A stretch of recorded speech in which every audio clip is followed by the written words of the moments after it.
नमस्कार। स्वर्णिम मध्य प्रदेश छत्तीसगढ़ में आपका स्वागत है। मैं हूं सुनील कुमार हिमाचली। रुक करेंगे छत्तीसगढ़ का, जहां रायपुर में सीएम भूपेश बघेल ने अपने निवास से कोरोना संक्रमण के प्रभावी रोकथाम के लिए व्यापक जागरूकता कार्यक्रम का आयोजन किया, जिसके तहत कोरोना विजय रथ को हरी झंडी दिखाकर रवाना किया गया। वहीं सीएम भूपेश बघेल ने इस अवसर पर आम जनता से कोरोना संक्रमण की रोकथाम और बचाव की गाइडलाइन का पालन करने की अपील भी की और कहा कि फिजिकल डिस्टेंस का पालन करें, मास्क लगाएं, सैनिटाइजर साबुन से हाथ धोएं, भीड़ से हमेशा बचें। ये सारी बातें सीएम भूपेश बघेल ने आज विजय रथ को रवाना करने के बाद मीडिया से रूबरू होते हुए कही।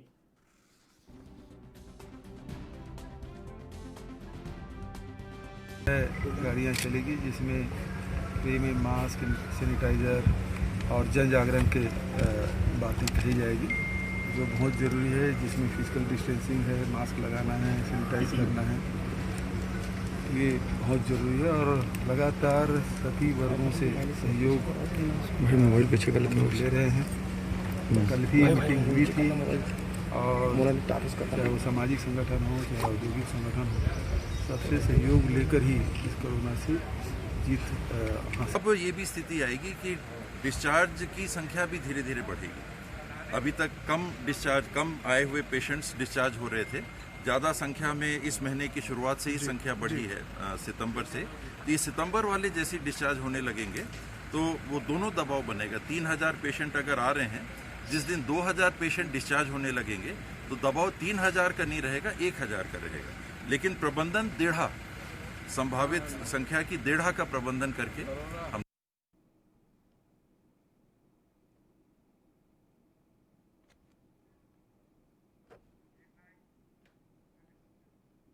तो जिस तरीके से बता दें आपको कि विजय रथ की रवानगी, क्योंकि हरी झंडी दिखाकर रवाना किया गया, जिस तरीके से राज्य में जो है कोरोना संक्रमितों की संख्या बढ़ रही है, तो इसी को रोकथाम करने के लिए राज्य सरकार की ओर से ये पहल की जा रही है, क्योंकि सरकार कोरोना को रोकथाम करने के लिए पूरी तरह से गंभीर है। और ऐसे में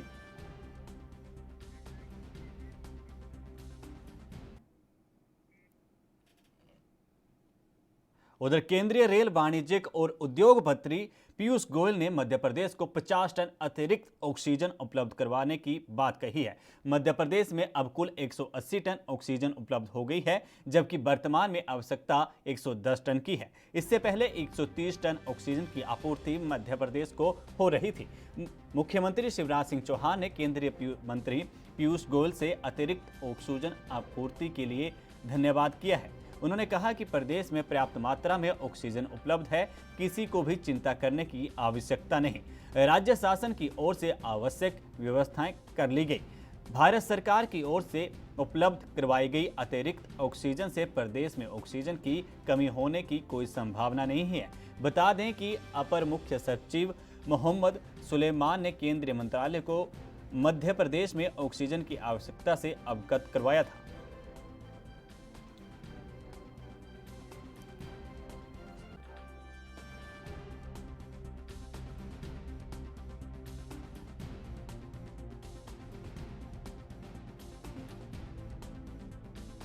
राज्य में ऑक्सीजन की कमी का मसला लगातार गरमाया हुआ था और मुख्यमंत्री खुद इस बात को लेकर चिंतित थे, लेकिन अब केंद्रीय रेल, वाणिज्य और उद्योग मंत्री पीयूष गोयल ने मध्य प्रदेश की सरकार की आवाज़ सुनी है और 50 टन अतिरिक्त ऑक्सीजन उपलब्ध करवाई है, क्योंकि लगातार इसको लेकर बैठकें भी की जा रही थी और मंथन भी किया जा रहा था। उधर ग्वालियर, चंबल और अंचल में दिखाए जा रहे काले झंडे को लेकर मुख्यमंत्री शिवराज सिंह चौहान और राज्यसभा सदस्य ज्योतिरादित्य सिंधिया ने पूर्व सीएम कमलनाथ और उनके समर्थकों पर जमकर हमला बोला। शनिवार को मुरैना की सभा में सिंधिया ने कहा कि जिनके दिल काले वो काले झंडे ही दिखा रहे हैं। इसके बाद शिवराज सिंह चौहान ने कहा कि कमलनाथ काले दिल वाले हैं और इसलिए हमारे द्वारा शुरू की गई गरीबों की हित की योजनाओं को उन्होंने बंद कर दिया। मुख्यमंत्री शिवराज सिंह चौहान ने कहा कि सिंधिया जी का हृदय से अभिनंदन करता हूं। उन्होंने समय रहते शेर की खाल में छिपे भेड़ियों को पहचाना।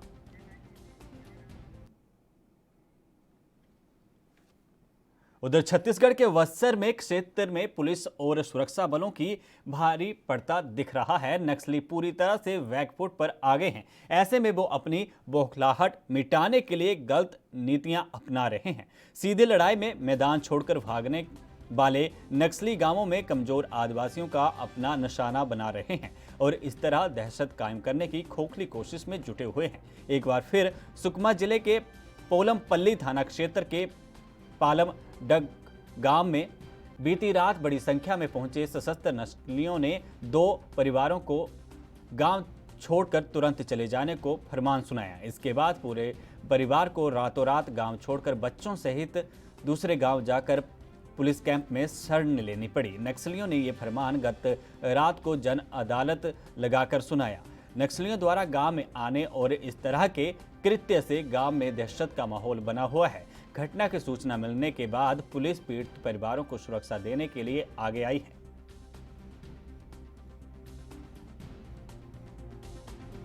ग्राम पालामर्गो के 2 परिवार उनको वो कल शाम से पोलमपल्ली आए हुए हैं और उनको हम लोगों ने पंचायत भवन में रुकवाया हुआ था कल शाम से। और इनके बताए अनुसार नक्सलियों ने इनके लिए फरमान जारी किया था कि आप जितनी जल्दी हो सके, वैसे तो 5 दिन ही बताया था, 5 दिन के अंदर में आप छोड़ के चले जाइए इस तरह के। तो वहाँ पे आए हुए हैं और यही तो नक्सलियों का असली चेहरा है, आम आदमियों को परेशान करना, घर से बेदखल करना, मारपीट करना। तो यहाँ प्रशासन को भी की जानकारी दे दी गई है और उनको कोई सहायता दी जा रही है किसी भी प्रकार से। हम लोग सभी पूरा प्रशासनिक और इस वक्त की बड़ी खबर आ रही है रायपुर से, जहां पर सीएम भूपेश बघेल के पिता की अचानक तबीयत बिगड़ गई है। बता दें कि उन्हें अस्पताल में भर्ती करवाया गया है। नंद कुमार बघेल को गंभीर हालत में अस्पताल भेजा गया है, जिनको सीने में संक्रमण की शिकायत यानी कि दर्द हुआ है। डॉक्टर अभी 3-4 दिन कुछ स्थिति पर कहने को तैयार नहीं है, जो अभी तक खबर निकलकर सामने आई है। और सीने में 40 से 50% तक जो संक्रमण फैला हुआ है। छत्तीसगढ़ के सीएम भूपेश बघेल के पिता नंद कुमार बघेल की तबीयत अचानक खराब हुई है। फिलहाल डॉक्टरों की निगरानी में लगातार इलाज जारी है, उपचाराधीन है। रायपुर के निजी अस्पताल में उनका उपचार किया जा रहा है और इसको लेकर हर कोई अब चिंतित है। परिवार में चिंता की बात बनी हुई है। हमारे संवाददाता रायपुर से इसी खबर पर और अधिक जानकारी के साथ फोन लाइन पर मौजूद हैं। पवन, क्या कुछ अपडेट है? जी बिल्कुल, हम बता दें मुख्यमंत्री भूपेश बघेल के पिता की आज अचानक तबीयत खराब हुई। हालांकि 2-3 दिनों से उनकी तबीयत नाजुक चल रही थी जी, जिसके चलते आज रायपुर के निजी अस्पताल में उन्हें भर्ती किया गया है जी। और जांच के उपरांत उनके सीने में 40 से 50% संक्रमण पाया गया है जी। हालांकि डॉक्टरों में 3 से 4 दिन कुछ कहने की स्थिति में नहीं है जी जी। लगातार उन डॉक्टरों की निगरानी में है वो भी जी जी। और सबसे अहम बात, जानकारी मिलते ही मुख्यमंत्री भूपेश बघेल भी अपने पिता को देखने अस्पताल रवाना हो चुके हैं। जी जी। तो पवन, क्या लगता है डॉक्टरों ने क्या कुछ कहा है? अस्पताल के किसी अधिकारी, किसी डॉक्टर से आपकी बात हुई है? स्वास्थ्य कैसा है उनका? बिल्कुल, अस्पताल के डॉक्टर से बात हुई है तो अभी हालत गंभीर बनी हुई है। इस बारे में डॉक्टर ने भी कुछ कहने से साफ इनकार कर दिया है जी। उसमें अस्पताल के डॉक्टर का कहना है कि 3 से 4 दिन इस बारे में कुछ नहीं कह सकते। हालांकि गहन निगरानी में रखा गया उन्हें जी जी डॉक्टरों के। जी जी। चलिए पवन, हमारे साथ जानकारी साझा करने के लिए आपका बहुत बहुत धन्यवाद। तो आपको बता दें कि जिस तरीके से महामारी के बीच अब छत्तीसगढ़ के सीएम जो हैं वो अब पहुंच चुके हैं उस अस्पताल जहां पर उनके पिता उपचाराधीन हैं, जब भी उनको खबर लगी। तो अब बात करते हैं कोरोना महामारी की, क्योंकि देश भर में रविवार को मेडिकल प्रवेश परीक्षा नीट का आयोजन किया गया महामारी के बीच, जिसके चलते छत्तीसगढ़ के 3 शहरों में सेंटर बनाए गए। वहीं प्रदेश की राजधानी रायपुर में भी छात्र परीक्षा देने पहुंचे। कोरोना के चलते रायपुर में नीट एग्जाम सेंटर में छात्राओं का तापमान चेक किया गया, इसके बाद उन्हें एंट्री दी गई। स्टूडेंट्स को सोशल डिस्टेंसिंग के साथ बिठाया गया। रायपुर में 12,500 के करीब परीक्षार्थी शामिल हुए। बता दें कि पिछले दिनों कुछ छात्रों और विपक्ष ने नीट और जेईई के आयोजन की चुनौती दी थी। कोरोना वायरस के चलते नीट परीक्षा के लिए नेशनल टेस्टिंग एजेंसी परीक्षा केंद्रों पर बढ़ा दिए गए, जिससे सोशल डिस्टेंसिंग का पालन सही से हो सके। परीक्षा केंद्रों की संख्या 2546 से बढ़ाकर 3843 कर दी गई। वहीं हर कमरे में उम्मीदवारों की संख्या को 24 से घटाकर 12 कर दिया गया।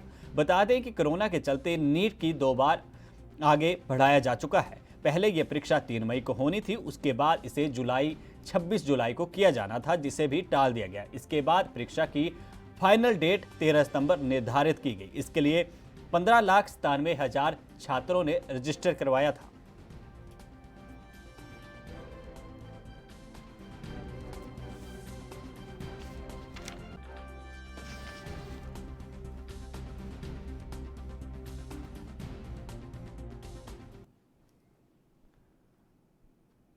रुक करते हैं मध्य प्रदेश का, जहां पर उपचुनाव का माहौल गर्म है। तैयारियां तेज हैं। दोनों ही दल कांग्रेस और बीजेपी कोशिशें तेज करने में जुटे हुए हैं, जिसके चलते सांवेर विधानसभा उपचुनाव में कांग्रेसी उम्मीदवार प्रेमचंद गुड्डू के समर्थन में पूर्व मुख्यमंत्री कमलनाथ रविवार को इंदौर पहुंचे। कमलनाथ के आने से जहां एक और कांग्रेस कार्यकर्ता ने जोश दिखा, वहीं सभी कांग्रेसियों का कहना है कि इस उपचुनाव में सभी सीटों पर कांग्रेस की जीत निश्चित है।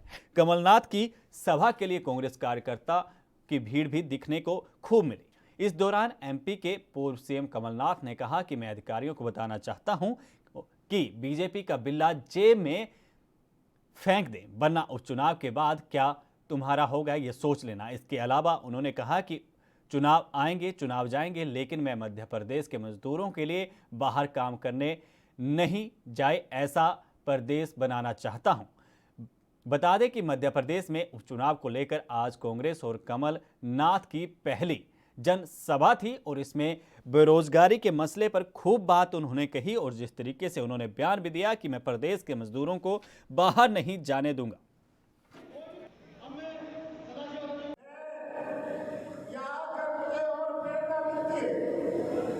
क्योंकि मेरा भी एक सपना है, मेरा भी एक स्वप्न था कि मध्य प्रदेश के विकास का हम नया नक्शा बनाए। साल भर पहले, लगभग साल भर पहले मैं इसी सामने क्षेत्र में असरावत में आया था।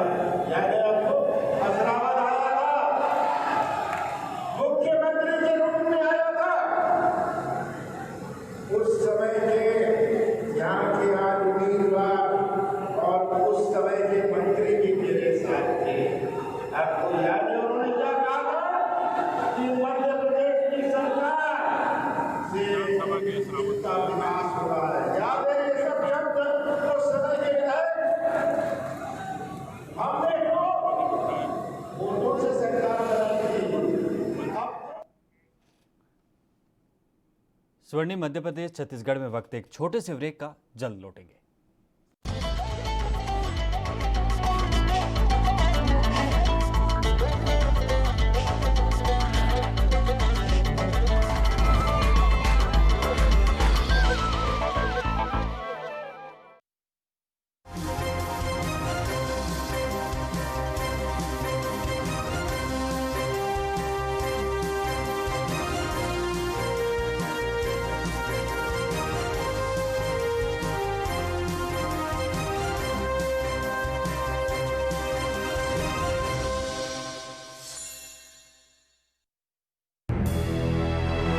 लखनऊ से लेकर चंडीगढ़ तक, मुंबई से लेकर रायपुर तक, क्या है राजनीति की हलचल, क्या है समाज का मिजाज। राजधानी लाइव, हमारी नजर, आपका फैसला, हर रोज सुबह 8 बजे सिर्फ ANP न्यूज पर।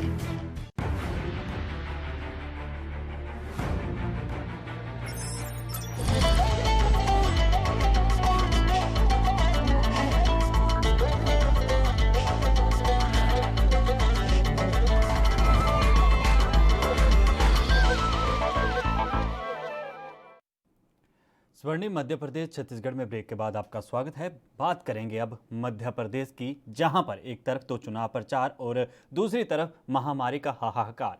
हर रोज कोरोना के मामलों में इजाफा हो रहा है। ऐसे में महाराष्ट्र की उद्धव सरकार की ओर से ऑक्सीजन सप्लाई बंद होने से बड़ा संकट गहरा गया था, जिसके चलते इस कड़ी से जो है वो प्रदेश की चिकित्सा शिक्षा मंत्री विश्वास सारंग का बयान सामने आया। उन्होंने कहा कि सरकार सभी विषयों पर बहुत संवेदनशील है। ऑक्सीजन की कमी दूर कर दी जाएगी, क्योंकि अब सरकार ने इसका फरमान भी जारी कर दिया है और कई मसलों पर भी उन्होंने अपनी बात रखी। क्या कुछ उन्होंने कहा, आइए सुनते हैं।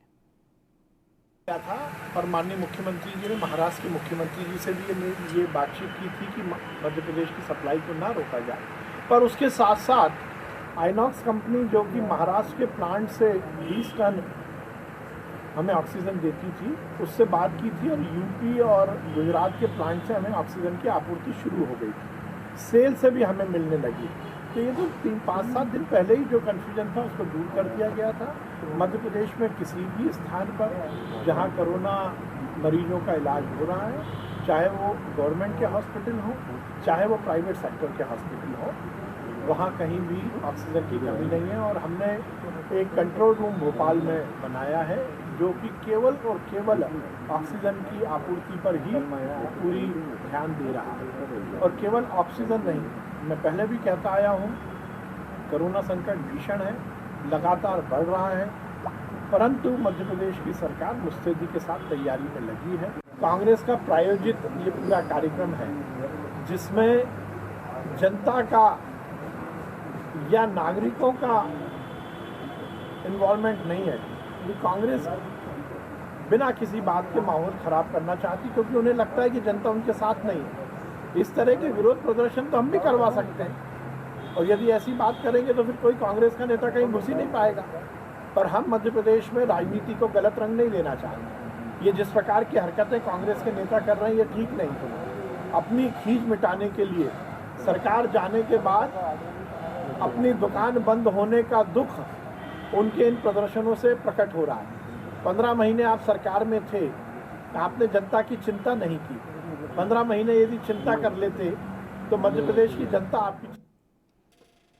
उधर मध्य प्रदेश में कांग्रेस उपचुनाव से पहले लगातार बिकाऊ नहीं टिकाऊ चाहिए के नारे को लेकर प्रचार कर रही है। इसको लेकर भोपाल में प्रदेश के मंत्री अरविंद भदौरिया ने पलटवार करते हुए दिग्विजय सिंह पर निशाना साधा। उन्होंने कहा कि दिग्विजय सिंह के सगे भाई लक्ष्मण ने जो भी कभी बीजेपी ज्वाइन की थी, तो क्या वो बिकाऊ हैं? उन्होंने कहा कि ये वैचारिक परिवर्तन होते ही रहते हैं, समय समय पर देखने को मिलते हैं, इसमें बिकाऊ जैसी कोई बात नहीं है। इसके अलावा और उन्होंने क्या कुछ कहा, आइए आपको सुनाते हैं। मैं तो उनको कहना दिग्विजय सिंह के भाई आए थे लक्ष्मण सिंह बीजेपी में। दिग्विजय सिंह के भाई लक्ष्मण सिंह बीजेपी में आए थे, तो दिग्विजय सिंह जी से पूछना चाहता तुम्हारा भाई बिकाऊ था क्या? यहाँ से लोकसभा जीत के गए थे भारतीय जनता पार्टी है, यानी तुम्हारा सगा भाई लक्ष्मण सिंह बिकाऊ था क्या? ये तो वैचारिक परिवर्तन होते रहते हैं समय समय पे। आपने इन लोगों को काम नहीं किए, इन लोगों को परेशान किया, इनको लोगों को प्रताड़ित किया, प्रशासनिक प्रताड़ित किया, आर्थिक प्रताड़ित किया, डेवलपमेंट में प्रताड़ित किया। तो ये सबका स्वतः इच्छा शक्ति जगी है, ये हमने लिया नहीं है, उन्होंने इनको भेजा है। वास्तव में कमलनाथ अब शुरू हुए हैं, अब सूची जारी हुई है, अब क्षेत्रों में जाना शुरू हुआ है। भारतीय जनता पार्टी के जब ये चुनाव का, जैसे ये भारतीय जनता पार्टी ज्वाइन किए थे, उसी समय तैयारी शुरू हो गई थी, उसी समय हम लोग सब क्षेत्र में थे। अभी भी मैं माननीय मुख्यमंत्री जी के साथ आज गोहद विधानसभा में एक कार्यक्रम, एक भांडेर विधानसभा में कार्यक्रम, मैं उन कार्यक्रम में रहने वाला हूँ। सिंधिया जी, माननीय नरेंद्र तोमर जी, सब लोग रहने वाले हैं। कल भी एक भिंड में अमाइन में कार्यक्रम है। इसलिए भारतीय जनता पार्टी एक कैडर बेस्ड मास ऑर्गेनाइजेशन है, एक कार्यकर्ता आधारित जन संगठन है। इसलिए सब कार्यकर्ता मिलकर लगातार जिस दिन से हमको चुनाव का संभावनाएं थी, उसी दिन से तैयारी शुरू कर दी थी। अब कमलनाथ किस भाव को लेके जाएंगे, वास्तव में देखेंगे तो 15 महीने में आप रहे, जो अपने वचन पत्र में वादे किए थे, एक पूरा हुआ नहीं। आप कहते 4,000 रुपये बेरोजगारों को हम पेंशन देंगे, उनको बेरोजगारी भत्ता देंगे, आज तक तो दिया नहीं। ऐसी जनता प्रश्न कर रही है, तो इन सबको देख लिया है, इसलिए अब उधर मध्य प्रदेश के शिवपुरी शहर में स्थित सवारकर पार्क में सरेआम आड़ी कानून की धज्जियां उड़ाई गई। बता दें कि यहां पर पूर्व पार्षद छात्रपाल गुर्जर के भतीजे ने शनिवार शाम अपना जन्मदिन मनाया। इतना ही नहीं, इस जन्मदिन की पार्टी में सरेआम हर्ष फायरिंग की गई, जिसका वीडियो सोशल मीडिया पर जमकर वायरल हो रहा है। वहीं वीडियो अपने सामने आने के बाद प्रशासन की नींद से जागे और छत्रपाल गुज्जर के भतीजे समेत अन्य लोगों पर मामला दर्ज कर लिया गया। बता दें कि कोरोना महामारी के चलते इन दिनों रोक लगाकर रखी हुई है और सभी का प्रवेश पार्कों में बंद है, लेकिन इसके बावजूद अघोषित रूप से सबारकर पार्क पर कब्जा किए बैठे पूर्व पार्षद के भतीजे ने अपने दोस्तों के साथ मिलकर न सिर्फ अपना जन्मदिन मनाया बल्कि फायरिंग भी की, जिसके चलते मामला सामने आने के बाद पुलिस ने मुकदमा दर्ज कर लिया और आगे की कार्रवाई की जा रही है। अब देखना यह होगा कि मामले में कानून अनुसार पुलिस क्या कार्रवाई करती है, क्योंकि जिस पार्षद का यह भतीजा है वो भाजपा से जुड़े हुए हैं। अब ऐसे में जो है विपक्ष सोशल मीडिया पर यह वीडियो वायरल होने के बाद सवाल उठाने लग पड़ा है। पहुंच ले थोड़ा सा ले चला है ना। हाँ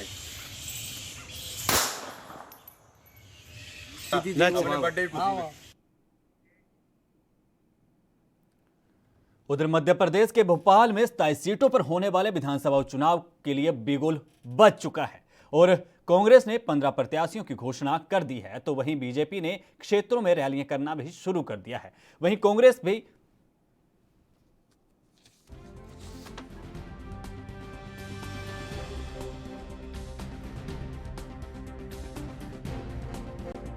शिवराज सिंह चौहान साहब और सिंधिया जी जिस क्षेत्र में जितनी मीटिंग ज़्यादा लेंगे उतना ही वोट बढ़ेंगे। जैसे वो एक बार आए हैं तो ये समझिए आज मेरे कम से कम 10,000 वोट बढ़ गए। अगर एक दौरा उनका और हो जाए तो मैं 20,000 से जीतूंगा और 3 दौरा अगर उन्होंने कर लिए तो 30,000 से जीतूंगा, क्योंकि इनके जाने से राष्ट्रद्रोह की याद आ जाती है जनता को कि राष्ट्रद्रोही आ गए, ये संविधान को ख़त्म करने वाले लोग आ गए, ये लोकतंत्र को बेचने वाले नीला। स्वर्णिम मध्य प्रदेश छत्तीसगढ़ के इस बुलेटिन में इतना ही। मुझे यानी सुनील कुमार हिमाचली को दीजिए इजाजत। धन्यवाद।